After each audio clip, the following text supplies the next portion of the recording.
Hi guys, and welcome to my channel. Today we're going to be testing the new Puma Nitro Voyage 4 in this beautiful park. I found an absolute bargain on the website footasylum.com, purchasing these shoes at the price of £60, while the retail price on the official Puma website is £130.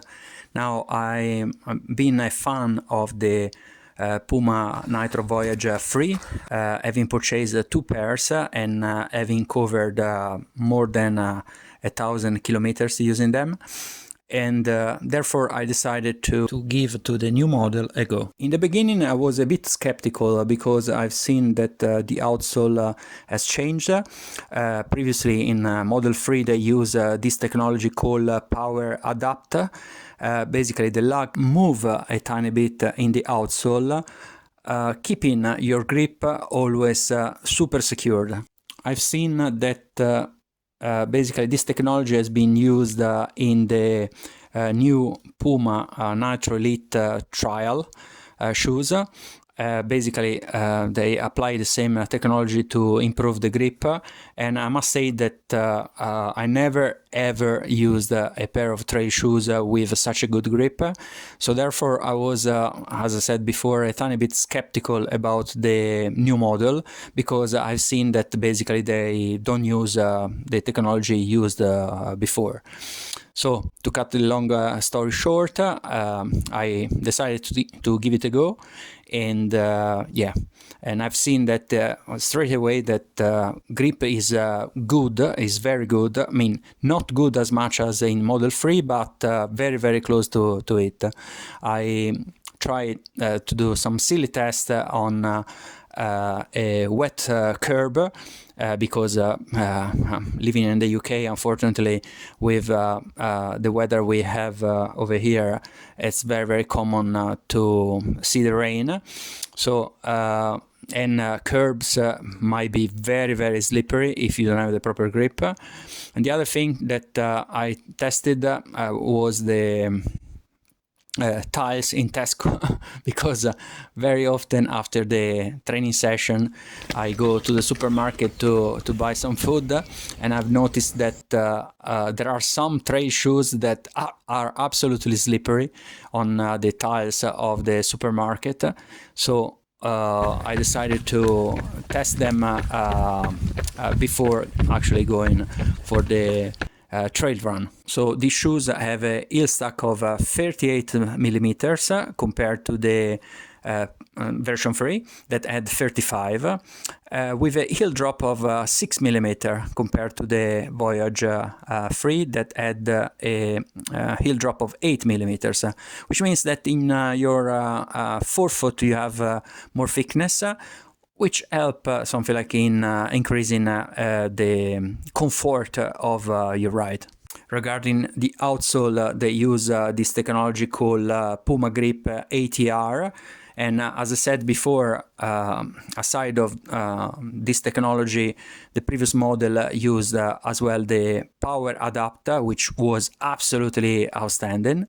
The midsole instead is made of nitro foam, which is a nitro-infused injected foam. Is not EVA, but is TPEE, and you appreciate the difference in terms of softness and bounciness. The heel counter is very well padded, I would say even too much compared to version 3, and is very rigid, and I guess that probably Puma made that choice in order to make more stable that area of your foot when you're running on trails. And the other feature that unfortunately I can't appreciate too much because my foot is slim is a wider toe box. The upper is an engineered knit with the usual, amongst bracket, technology power tape that basically secures your foot when you tie the shoelaces. Now the test is always the same. It's a nearly 2K loop running on tarmac, gravel and grass. Let's start the test.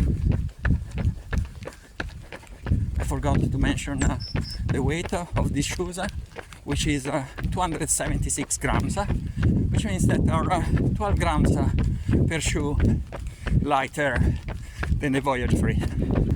Shoes are comfortable, and the grip on wet tarmac is great. I already ran a good 8Ks before this test, and grip is good.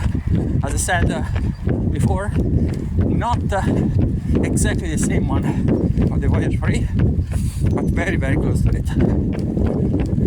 Today is definitely not a good day to try to run a hop lap that in this loop in dry condition has been ran at a pace of 4 minutes 24 seconds, where in the Puma DV8 Nitro Elite version 1.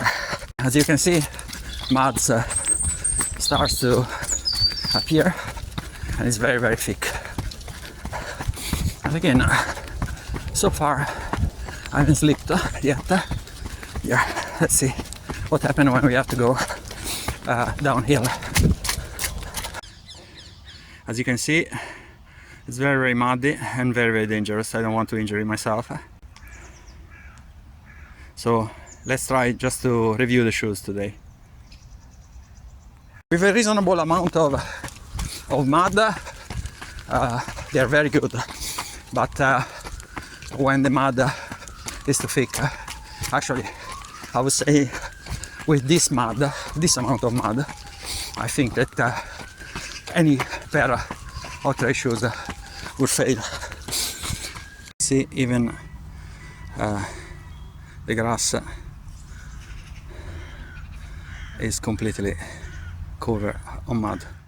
Let's try to run on the wet grass just to see how it goes.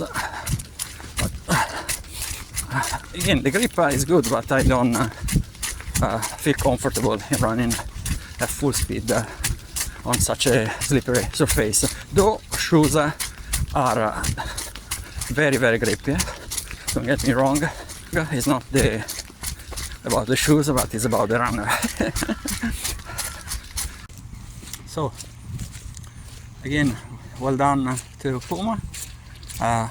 These shoes at the price of £60 worth every penny, so therefore I would recommend to buy them.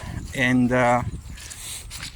yeah, I will see something like how they will perform once the mud dries up a bit. The upper holds up in a pretty good way, considering that this material is not Gore-Tex.